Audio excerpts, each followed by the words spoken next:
Imagine this. You're born into a life where even your toothbrush might be designed by your family's company. You wake up in a smart home built with Samsung components. You check the markets on your Samsung phone. The stocks you're watching, also Samsung. And just before breakfast, you glance out the penthouse window at a skyline half-built by your grandfather's construction arm. This isn't fantasy. It's the real life of South Korea's most powerful dynasty, the Lee family. They don't just run a company, they run a country. But for all the jets, jewels, and billion-dollar boardroom deals, this empire has a dark undercurrent. Political scandals, bribery, mysterious pardons, and a son who went from Forbes to a jail cell. And back again. In the winter of 2014, a private plane descended silently onto the tarmac of a Tokyo airport. On board was Lee Kun-hee, the man who ruled Samsung like a shadow monarch, the most powerful businessman in South Korea, whose influence reached from microchips to presidents. He had collapsed in his luxury suite, unresponsive. For the next 6 years, he would never utter another word. Yet during that silence, Samsung grew richer, the family tightened its grip, and Korea watched as a single bloodline quietly dictated the future of an entire economy.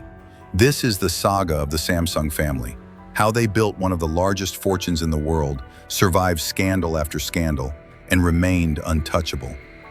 Let's rewind to where it all began, not with smartphones or semiconductors, but with sacks of rice and a man named Lee Byung-chul, a boy from a small village, a country under Japanese rule, and a dream no one believed in.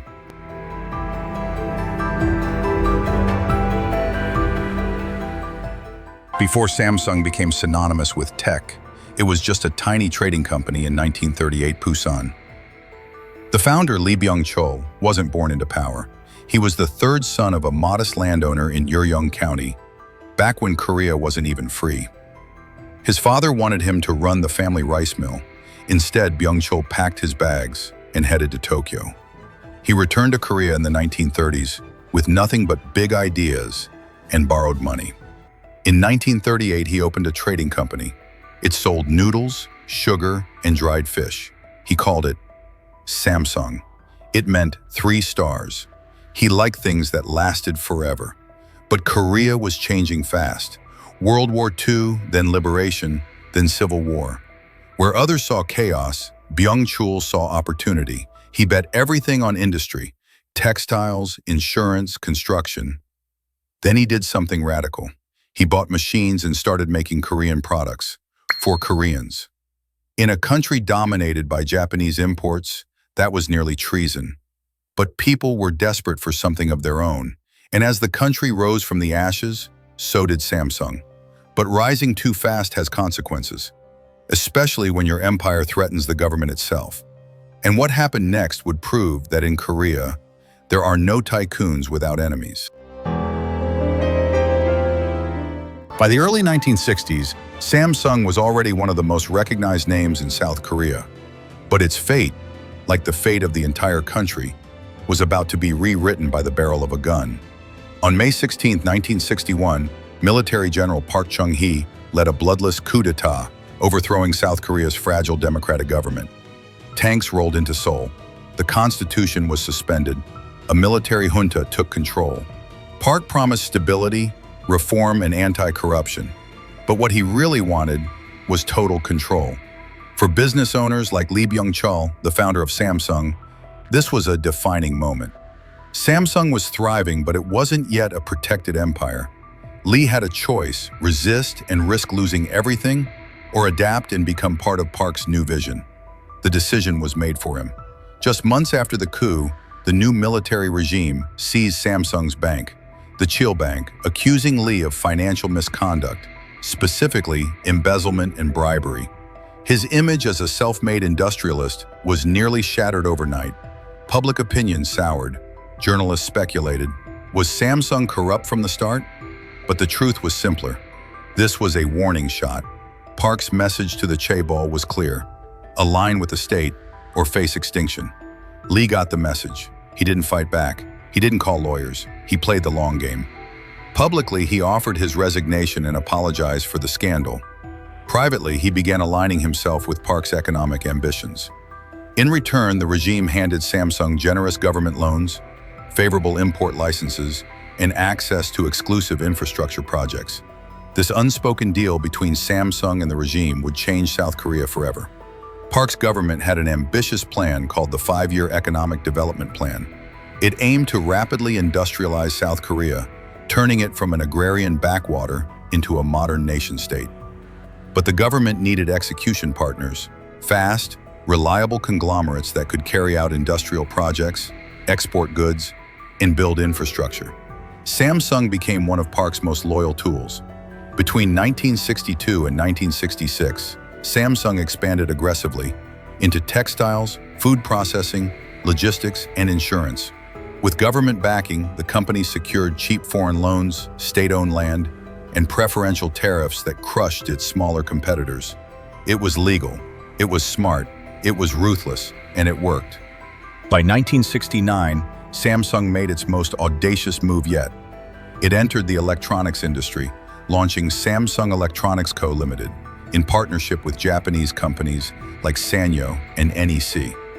It was a risky bet. South Korea had little domestic demand for electronics, but the state was now fully behind the idea of technological nationalism. Samsung's first product? A humble black and white TV. It sold out almost instantly. Behind the scenes, Lee Byung-chul wasn't just building factories, he was building relationships with generals, ministers, and party leaders. His private meetings with Park became more frequent.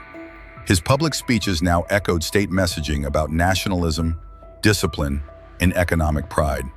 The man who had once been Korea's richest independent businessman had now become something else entirely, a government-aligned kingmaker. But this marriage between business and politics came with a long-term cost. Because once you align with power, you can never walk away from it. And the empire Lee built in the 1960s would later be dragged into every political scandal that followed, from bribery rings to presidential trials. But before all that, Samsung had to finish consolidating its grip on the Korean industry. And that brings us to the man who would take the empire global. The year was 1987. South Korea was boiling with political protests and teetering on the edge of democracy. And amid the chaos, a quiet but monumental succession took place. Lee Byung-chul, the founder of Samsung, had died, and into his seat stepped his third son, Lee Kun-hee, a man who, until then, had spent most of his life in the shadows. At first glance, Lee Kun-hee didn't look like an emperor. He was soft-spoken, introverted, obsessed with horses and Japanese art films. He had studied in Japan and the United States, but rarely gave interviews. His Korean was formal, clipped, almost archaic. To the public, he seemed more like a philosopher than a CEO, but that was just the surface. Behind closed doors, Lee Kun-hee was ruthless, quietly calculating, and he saw something others didn't, that Samsung, despite its size and power in Korea, was laughable on the world stage. In 1993, during a business retreat in Frankfurt, Germany, Lee Kun-hee stunned his top executives with a single command: change everything, except your wife and children. This wasn't a metaphor. Samsung products at the time were considered cheap copycat electronics. In the West, Samsung was synonymous with low-end microwaves and off-brand TVs. But Lee wanted to build something bigger, something world-class, something iconic. And to do that, he would have to destroy the very culture his father had built. The Frankfurt Declaration became a Samsung legend. From that moment on, everything changed. Factories were shut down, entire divisions were dismantled. Thousands of employees were forced to retrain or leave. Lee introduced Six Sigma, a quality control system pioneered by Motorola, and demanded that even the tiniest defect be considered a personal failure. When 150,000 Samsung phones were found to be defective, Lee Kun-hee ordered them all to be burned, publicly, in front of his employees. Millions of dollars went up in flames. It wasn't about the money. It was about the message. Samsung would never again be second-rate. What followed was one of the most aggressive and expensive business turnarounds in modern history. Samsung began pouring billions into R&D. Lee redirected the company's energy towards semiconductors, flat panel displays, and eventually, mobile devices. Samsung began filing thousands of patents a year, quietly building a war chest of innovation. And while Japan had Sony and America had Apple, Korea now had Samsung. By the early 2000s, Samsung was no longer just a Korean conglomerate. It was a global tech powerhouse. Its TVs won design awards. Its phones went toe-to-toe with the iPhone. Its memory chips became so advanced that even Apple became one of its biggest customers. Let that sink in. Apple, Samsung's arch rival, had to rely on Samsung to build the brains of its devices. But Lee wasn't done yet. He poured resources into design. He hired European engineers, Japanese consultants, and American marketers. He ordered that all Samsung phones be able to survive a drop from shoulder height, on marble. Engineers who failed to meet his standards were quietly reassigned, sometimes demoted, sometimes fired. He built Samsung like a military: uniforms, hierarchies, discipline, but also vision. He once said, "If you are afraid of the future, you won't be able to see it. If you don't look ahead, you'll always remain behind." But not everything was futuristic. Some things stayed medieval. Lee Kun-hee maintained complete control over Samsung through a complex web of cross-shareholding structures involving dozens of affiliate companies. This labyrinth of ownership made it nearly impossible for outsiders to challenge him. Samsung wasn't just a business, it was a kingdom, and Lee Kun-hee was its emperor. But every empire has its shadow, and while Samsung was soaring to new heights, a storm was quietly building. Because in the 2000s, Korean society was starting to change. The public was growing weary of the chaebol, the sprawling family-owned conglomerates like Samsung, Hyundai, and LG. Young people accused them of corruption, monopoly, rigging the game, and Lee Kun-hee was no longer untouchable.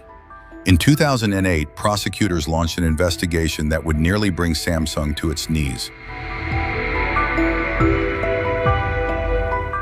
By the late 2000s, Samsung was everywhere. It was in your living room, your pocket, your office. Its chips powered computers across the globe. Its flat screens adorned luxury malls from Dubai to Los Angeles. In the boardrooms of Silicon Valley, Samsung had gone from imitator to threat. But back home in Korea, Lee Kun-hee was being watched. Not by Apple, not by Sony, but by prosecutors. In 2007, a bombshell dropped. A former Samsung lawyer, Lee Byung-chul, went public with explosive allegations. He claimed Samsung had built a secret slush fund worth hundreds of millions of dollars. The money, he said, was used to bribe judges, prosecutors, and politicians to maintain the company's grip on power.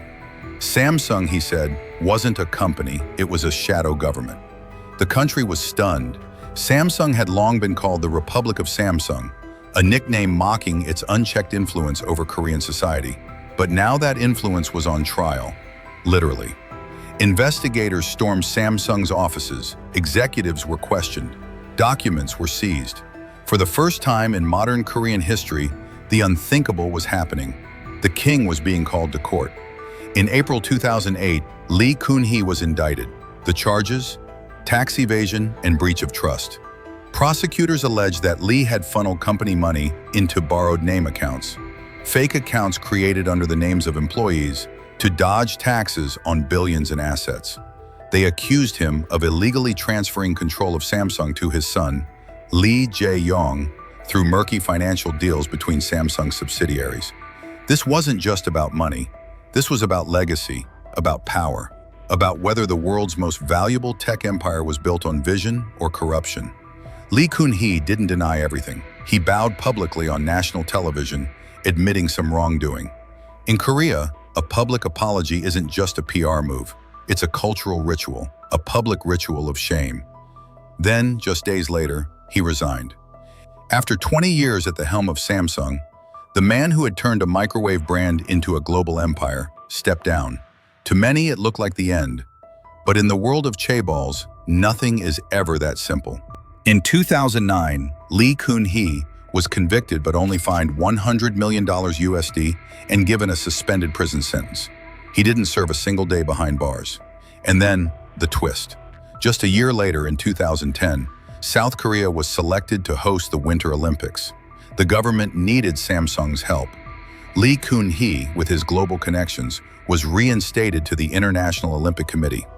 And suddenly, almost like magic, he was pardoned. The reason? National interest. Samsung was too big to fail, and Lee Kun-hee was too powerful to jail. He returned to the throne like nothing had happened, his grip on the empire somehow stronger than before. But he knew the clock was ticking. He was getting older. Rumors swirled about his health. Insiders whispered about succession. And in the background stood a tall, quiet man in designer glasses. Lee Jae-yong, his only son. Tall, Western-educated, polite, he looked like a Korean drama lead. But behind the polished exterior was a man walking straight into the fire.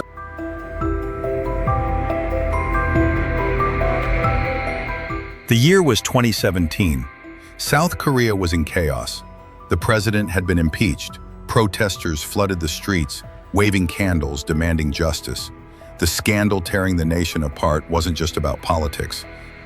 The scandal that shook a nation. To understand what happened, we have to rewind just a bit. In 2016, an unlikely figure became the center of the country's biggest corruption scandal, Choi Soon-sil, the best friend and spiritual advisor of then-President Park Geun-hye. Choi had no official position in government, and yet she was caught editing presidential speeches, blackmailing companies, and funneling millions into her private foundations. And among the companies allegedly paying her off, Samsung.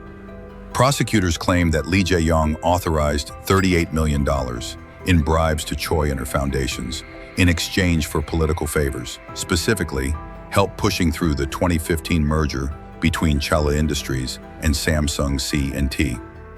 The very same merger that solidified Jae-yong's grip on the empire. Samsung denied it. They said the donations were just that, donations.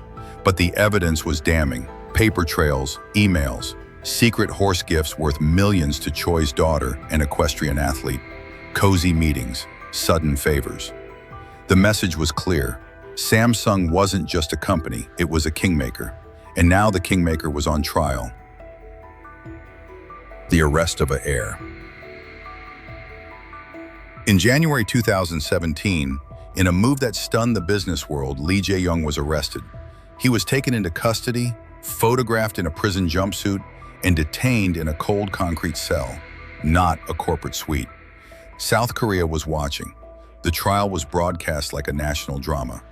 Every word analyzed, every emotion scrutinized.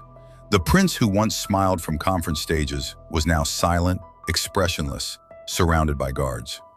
Prosecutors called Samsung's inner circle a criminal organization disguised as a company. Samsung's lawyers argued that Lee had no intention to bribe anyone. He was just a scapegoat in a collapsing administration. The court didn't buy it. In August 2017, Lee Jae-yong was found guilty of bribery, embezzlement, and perjury. The sentence? 5 years in prison. The empire trembled. Samsung's stock dipped. Its reputation was bruised. And for a moment, it looked like the dream was over, that the dynasty had finally collapsed under the weight of its own ambition. But once again, the wheel turned. Freedom and a twist. Just 6 months later, in February 2018, an appeals court reduced Jae-yong's sentence. They overturned several charges and suspended the rest. He was released after serving just 353 days behind bars. Why? The court said there was not enough proof of quid pro quo, that the bribes didn't directly result in government favors. It was the same story again and again in Korea's history. Justice rewritten by influence. Samsung, once again, had survived, but public opinion had changed. To many Koreans, Samsung was no longer just a symbol of national pride. It was a mirror reflecting the deep cracks in their democracy. A country run by chaebols, not citizens. And for Lee Jae-yong, freedom came with a price. The court of law had freed him, but the court of public trust, that was still out. The second fall. For a brief moment, it seemed like Jae-yong would get his second chance.